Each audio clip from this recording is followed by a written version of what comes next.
This is the Volvo XC40 Recharge plug-in hybrid. It has a range of 40 k's purely on electricity, it can recharge itself, has a fantastic interior finish, and if you believe some videos that are floating around on YouTube, it's actually quicker than its petrol counterpart. So stick around and I'm going to show you a few things that I really like about this XC40.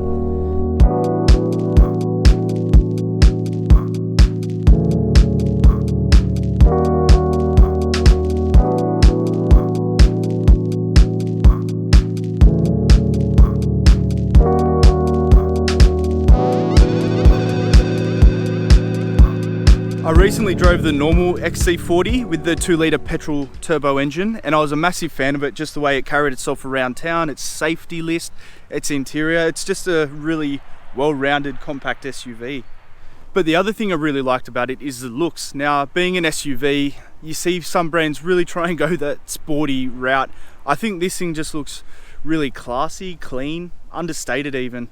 And it's a far cry from the Volvos of old too. If you think about the 740, the 760, this thing just looks fantastic. Now,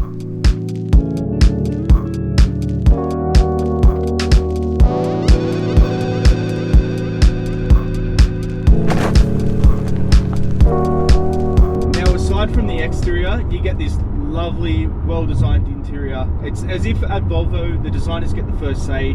They say you've got this screen to work with, you've got 6 buttons down here, make it work. It's not our problem anymore. So this 9-inch vertical touchscreen, it's like an iPad really. You got your radio, you got your air conditioning and heated seats, and everything runs through that. You've got this brushed aluminium insert here, which is actually different Volvo to Volvo. So I was in the XC40, as I mentioned a little while back, and that insert is different between the hybrid and the petrol one. There's also a Harman Kardon sound system, which sounds great, and I'm sorry if I'm not pronouncing that right. Sorry, Mr. Cardon, but really good. And I'm not sure if you can hear through the camera. Cabin noise is really good as well, and you know, when I have the sound system going, it's even more so. Everything in here just feels really high quality too. I mean, it's hard to imagine that this is a car that's actually built in China. Like, if you consider this and compare it against, you know, the Kias and the Hyundais of the world, this is a really top quality finish. The other great thing about this car is that being a hybrid, you'd think the battery has to go somewhere, it's going to take up room, you know, there's less boot space, there's less. It's not the case. The battery actually sits under here, so it doesn't take up any more room. You don't get any less storage space or leg room or anything like that. It's a really good way of doing things. In terms of fuel economy, the plug-in hybrid's really easy on fuel. I've been trying to drive it as much as I can with a fully charged battery, and the numbers are more or less in line with what Volvo have been saying. You know, we've been doing some longer drives today, so we've been on the petrol engine, which has crept the numbers up a bit, but we're still looking at now 3.3 litres per 100 k's, which is really good. The XC40 Recharge plug-in hybrid comes with 40 k's of electric range, and that can be recharged through regenerative braking. But there's also, which is really cool, there's this button here. Now what that essentially does is turn the engine into a petrol generator, and that will recharge the battery and add more range. So if you're out in the middle of nowhere and there's nowhere to recharge the batteries, you switch that on and it will build up your range as you drive. Now, another thing I love about this Volvo is the pilot assist. This thing is about as close as you can get to autonomous driving in a vehicle like this.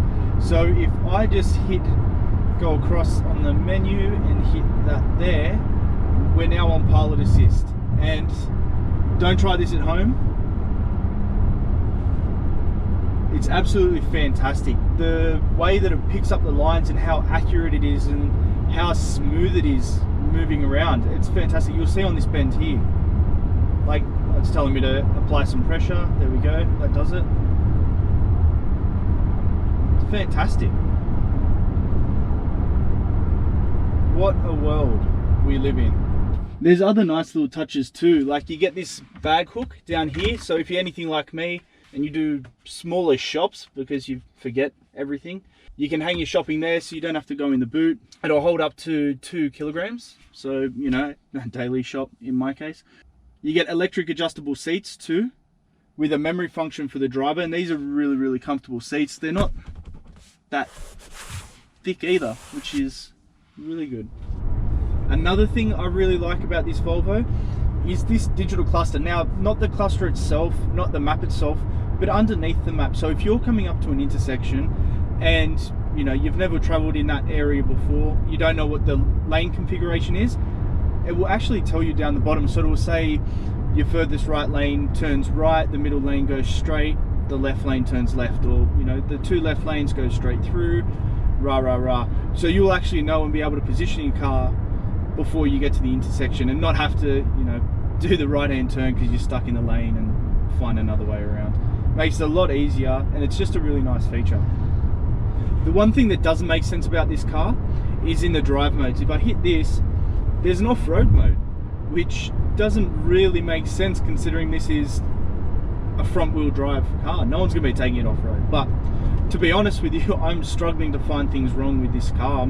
If you're looking at purchasing an XC40 and then taking it on a test drive or what have you, spend some time in this infotainment system because it's really, really good. It's really, number one, it's easy to use, but there's some really cool features in it.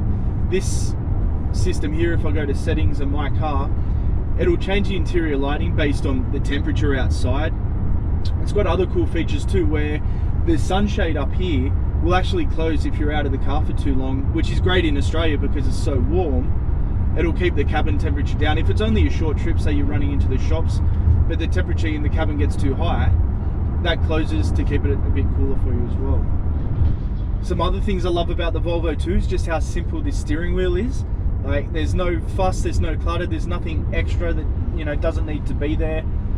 It's really nice and easy to use. There's tons of cabin storage. Like, there's a massive door bin down here. There's door bins in the back, they're huge. You get a good sized bin.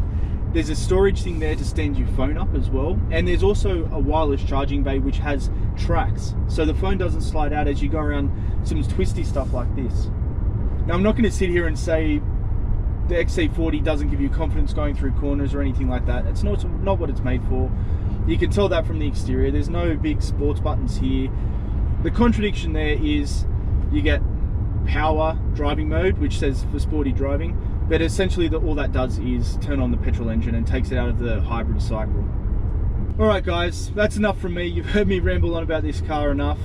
Please like and comment. Let us know what you do like about the car, what you do like or don't like about the review, and we'll try and keep some more of what you want coming to you. We've got plenty of cars lined up, so please, your feedback really helps. Now, this is probably the time where I should tell you to go and watch our old videos, but honestly don't. They're pretty trash. We're working on it. We're trying to get better.